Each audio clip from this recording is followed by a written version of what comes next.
Hello everyone, कैसे हैं आप सभी। होप आप सभी अच्छे होंगे। आज मैंने जो मिठाई बनाई है उसे आप किसी भी त्योहार पर भी बना सकते हैं, सर्दियों में गर्मियों में कभी भी बना सकते हैं। बनाकर स्टोर कर सकते हैं, महीने भर तक आराम से इसे खा सकते हैं। बच्चे भी इसे आराम से खाएंगे। अगर आपके बच्चे ड्राई फ्रूट्स नहीं खाते हैं और उनको अगर आप शुगर नहीं खिलाना चाहते तो ये रेसिपी बेस्ट है। आज मैंने यहाँ पर बनाए हैं खजूर रोल्स। चलिए इसे बनाना स्टार्ट कर लेते हैं। यहाँ मैंने गैस ऑन कर दिया, एक फ्राइंग पैन रख दिया है और यहाँ पर मैंने साइड में एक खाली परात रख दिया। आप थाली भी रख सकते हैं। यहाँ पर मैंने लिए हैं खसखस के दाने जो कि 2 चम्मच है और 2 चम्मच ही मैंने सफ़ेद तिल लिए हैं। अवेलेबल हो सफ़ेद तो आप सफ़ेद ही यूज़ कीजिए, बहुत ही अच्छे लगते हैं। इन दोनों को हमें ड्राई रोस्ट कर लेना है, गोल्डन ब्राउन होने तक इनको अच्छे से रोस्ट कर लेंगे। ये मिठाई के अंदर जब चबते हैं, अपने मुँह में आते हैं, बहुत ही अच्छे लगते हैं। इनको हमें अच्छी तरह रोस्ट करना है, चलाते जाना है। चलिए ये हो गए हैं रोस्ट, इनको हम खाली कर लेते हैं परात के अंदर। फिर से हम पैन को रख लेते हैं गर्म होने के लिए और अब इसके अंदर हम डालेंगे पम्पकिन सीड्स और मेलन सीड्स। ये दोनों बहुत ही अच्छे लगते हैं इसके अंदर। इस मिठाई में जब इनको डालते तो इस मिठाई की जो शोभा होती है बहुत ही बढ़ जाती है और इसका टेस्ट 4 गुना बढ़ जाता है। इनको भी इसी तरह ड्राई रोस्ट करके हमें परात में खाली कर लेना है। जैसे ही रोस्ट होते हैं, ज़्यादा ओवर रोस्ट नहीं करना है, नहीं तो जली जली स्मेल आएगी। बस आपको लगता है कि अब ये क्रंची हो गए हैं और बस आप ले लीजिए। तो यहाँ पर अब मैंने ले लिया है कूटने का, जिसको हमारे यहाँ बोलते हैं हमाम दस्ता। तो कूटने का ले लिया है। इसके अंदर मैंने लिए हैं 2 मुट्ठी काजू। तो इस तरह से मैं काजू को कूट रही हूँ क्योंकि मुझे थोड़ा बारीक चाहिए। आप चाहे तो चाकू से भी इनको कट कर सकते हैं अपने मनपसंद शेप में। तो यहाँ पर हो गए हैं काजू बारीक। और इसी तरह मैंने यहाँ पर ले ली थी बादाम। बादाम भी 2 मुट्ठी ली है मैंने।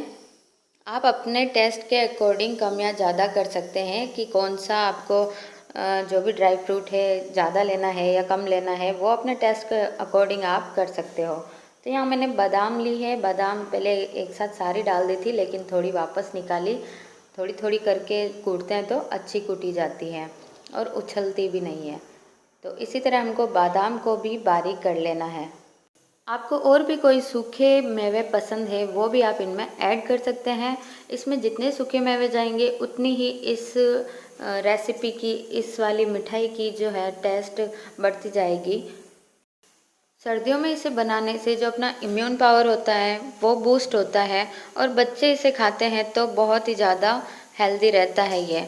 तो यहाँ पर मैंने एक छलनी ली और इनका जो ज़्यादा बारीक हो गए थे उनको हम छान देंगे। कम से 1 चम्मच के करीब होगा, कोई बात नहीं, इसको आप दूध में मिक्स करके पी सकते हैं।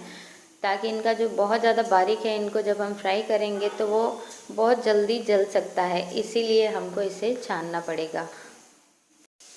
अगर आप इन्हें चाकू से कट करेंगे तो इन्हें छानने की ज़रूरत नहीं पड़ेगी। इसमें आप नारियल का बुरादा डाल सकते हैं या फिर नारियल कट करके पीस करके भी डाल सकते हैं, वो भी अच्छा लगता है। तो यहाँ पर अब मैंने पैन ले लिया है जिसके अंदर डालेंगे 1 चम्मच घी। घी गर्म होते ही उसके अंदर जो हमने काजू और बादाम अभी कूटे थे उनको इसमें डाल देना है और इनको अब अच्छे से हमें रोस्ट करना है, चलाते जाना है। मीडियम फ्लेम पर इनको रोस्ट करें, इनको हमें जलाना नहीं है, हाई फ्लेम नहीं करें, एकदम मीडियम फ्लेम पर जब ये पकेंगे मतलब रोस्ट होंगे तभी इनका जो क्रंची टेस्ट हमारी मिठाई में अच्छा लगेगा। और ये बहुत अच्छे लगते हैं जब ये क्रंची क्रंची मुंह में आते हैं, मिठाई का टेस्ट बहुत ही बढ़ जाता है।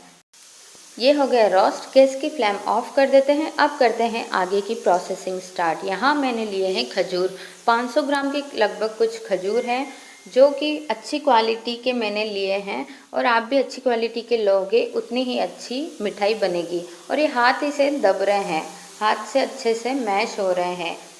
अगर आप कड़क लेंगे तो उनमें आपको ज़्यादा मेहनत करनी पड़ेगी। ये इस तरह के बहुत ही नर्म खजूर हैं वो मैं यहाँ पर यूज़ कर रही हूँ। तो इनको हमें अपने हाथों की सहायता से अच्छी तरह मसल लेना है और जैसा कि पेस्ट होता है वैसा तैयार कर लेना है।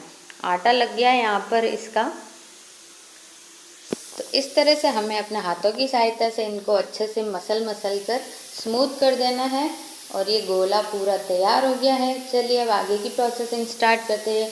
यहाँ हम गैस ऑन कर लेते हैं और जहाँ पर हमने काजू और बादाम को फ्राई किया था, बस उसी के अंदर ये हमें डाल लेना है। यहाँ क्या किया था मैंने कि इसको थोड़ा सा कि नरम हो जाएगा और जो हमारे मेवे हैं वो अच्छी तरह मिक्स हो जाएंगे, तो मैंने इसको पैन के अंदर डाला कि गर्म होते ही ये थोड़ा नरम होने लगेगा। वैसे इसको पकाने की ज़रूरत नहीं होती है, पकाने के लिए नहीं, लेकिन नरम करने के लिए मैंने गैस पर चढ़ाया। और इसको जैसे ही मैंने अच्छे से दबाया और क्या हुआ, मेरा खुरपा ही टूट गया। कोई बात नहीं, हम इसे अलग रख देते हैं। और यहाँ पर जो हमने दूसरे मेवे सेके थे उन सभी को इसके अंदर ऐड कर लेंगे। और बस ये नरम हो गया है, गर्म भी हो गया है। इन सभी को हम परात में ट्रांसफ़र करेंगे और अपने हाथों की सहायता से इनको, जब ये हल्का ठंडा हो जाता है, इनको हल्का ठंडा होने देंगे और फिर अपने हाथों की सहायता से इनको अच्छी तरह मसल लेंगे और इन सभी को अच्छे से मिक्स कर लेंगे। बहुत ही इजीली ये मिक्स हो रहा है क्योंकि अभी ठंडा हो गया है, तो हाथों में मतलब गर्म भी नहीं लग रहा है। और ये हो गया है हमारा जो मिठाई का डो रेडी।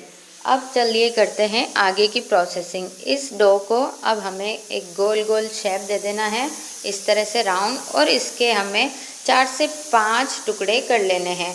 तो उसमें यूँ ज़रूरी नहीं है कि आप एक ही शेप के टुकड़े करें, मतलब मैंने नाप तोल के नहीं किए, बस मैंने अंदाजे से ही इस तरह से गोल गोल लोइयाँ जो है वो तोड़ के रख दी। अब यहाँ मैंने चॉपिंग बोर्ड ले लिया है और उसके नीचे एक कपड़ा रख दिया है ताकि ये खिसके नहीं। अब जो हमने गोल गोल लोइयाँ बनाई थी उनको थोड़ा और गोल गोल करना है और चॉपिंग बोर्ड के ऊपर रख कर, या फिर आप प्लेन नीचे ज़मीन पर या मतलब गैस की जो स्लैब होती है उसके ऊपर रख कर भी इसको रोल कर सकते हैं। इस तरह से अपने मनपसंद आकार में रोल, मतलब कि आप कम मोटा या ज़्यादा पतला, जैसा भी आपको रखना है इसका शेप आप रख सकते हैं। मैंने इसकी लोइयाँ जो है अपन बेसन गट्टे बनाते हैं उस टाइप की रखी है, मतलब ना ज़्यादा छोटी ना ज़्यादा बड़ी, इस तरह की मैंने रोल किया है। तो इसी तरह हमें सारे रोल्स जो है वो बनाकर रेडी कर लेने हैं। अगर आप यहाँ पर चाहे रोल्स नहीं बनाने हैं तो आप यहाँ पर इनके लड्डू भी बना सकते हैं। बहुत ही इजीली लड्डू भी बन जाते हैं और वो खजूर के लड्डू हो जाते हैं। तो ये हो गए हैं रोल्स रेडी। अब हम यहाँ पर एक फॉइल पेपर ले लेंगे। फॉइल पेपर के अंदर इन रोल्स को हमें रोल कर लेना है, रैप कर लेना है। तो इस तरह से कैसे करना है वो आप देख लीजिए। आसानी से ही हो जाता है, बहुत ही इजीली होता है। बस इस तरह से आपको 1-2 रोल करना है और दोनों साइड में से इनको पैक कर लेना है।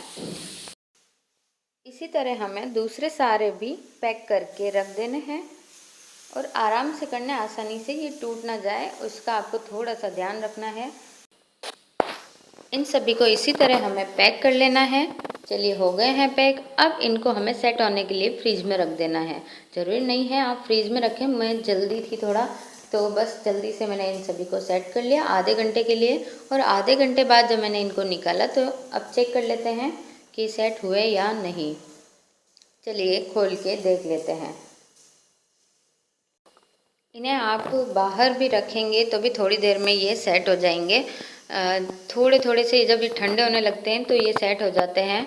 और यहाँ पर अब मैंने इसको खोल दिया है और ये अच्छे तरीके से सेट हो गया है। मतलब थोड़ा सा ये हार्ड हो जाता है ना, तो इनको काटने में दिक्कत नहीं आती, इसीलिए हम इनको थोड़ा सेट करते हैं। अगर आप लड्डू ही बना रहे हैं तो आप तुरंत बना दीजिए, उनको फ्रीज में रखने की ज़रूरत नहीं है। और इनको इस शेप में हम कट कर लेंगे। तो यहाँ पर रेडी है खजूर रोल्स। इनको सेपरेट कर लेते हैं और एक आप एयरटाइट कंटेनर में भरकर इनको स्टोर कर सकते हैं। महीने भर तक इन्हें खा सकते हैं, इनका कुछ भी नहीं बिगड़ेगा।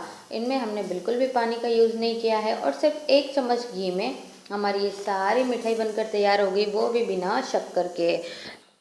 तो खाइए, खिलाइए, मौज कीजिए और इसको आप अच्छे से स्टोर करके रख दीजिए और जब मन करे बच्चों को, बड़ों को, सभी को बनाकर खिलाइए। यहाँ मैंने बना ली है, टूट भी आसानी से रही है। तो मेरी रेसिपी कैसी लगी है आप मुझे जल्दी से कमेंट करके बताइए और मेरे चैनल को सब्सक्राइब करना ना भूलें। मिलते हैं नई रेसिपी के साथ।